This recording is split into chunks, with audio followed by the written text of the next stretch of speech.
Ang Kabataan Express ay hatid sa inyo ng UNICEF.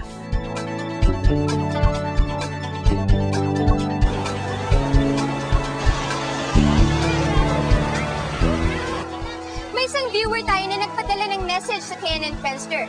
Dahil daw sa reports ng KNN reporters, nalaman ni Pacman Rule na marami pa palang kabataan ang handang tumulong at magsakripisyo para sa kapwa. Tama ang obserbasyon niya at sa susunod na ulat, isang kahangahangang kabataan na naman ang makikilala natin. Mula sa North Cotabato Bureau, alamin natin kung anong kabutihan ang ginagawa ni Ate Mimi.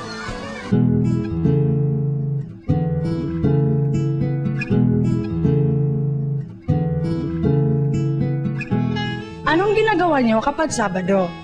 Karamihan sa atin, nagpapahinga, tumatambay kasama ang mga kaibigan o namamasyal. Pero hindi ganyan ang Sabado ni Mimi. Tuwing Sabado ng hapon, andito si Mimi sa chapel ng Our Lady of Fatima Zone 49 para magturo ng katekismo sa mga kabataang edad 6 hanggang 12 taon. Bukod sa pagdarasal at paglalaan ng mga kwentong hango sa Biblia, tinuturuan din niya ang mga batang ito ng tamang asal at gawa. Kabalo na ko mag-prayer, kabalo na ko mag-pray sa rosary, kabalo na ko mag-respeto, kabalo na ko sa mga lesson about kay Mama Mary, o kanang kabalo na ko mag-time consume. Gusto ko lang kasing makatulong sa mga bata at makapagserbisyo sa Panginoon. At saka gusto ko rin kasing palawakin yung kanilang paniniwala or patatagin pa yung paniniwala nila sa Panginoon. At dahil may kahalong kantahan, sayawan, paglalaro at kwentuhan, enjoy na enjoy ang mga tinuturuan niya. At hindi lang ang mga bata ang natutuwa.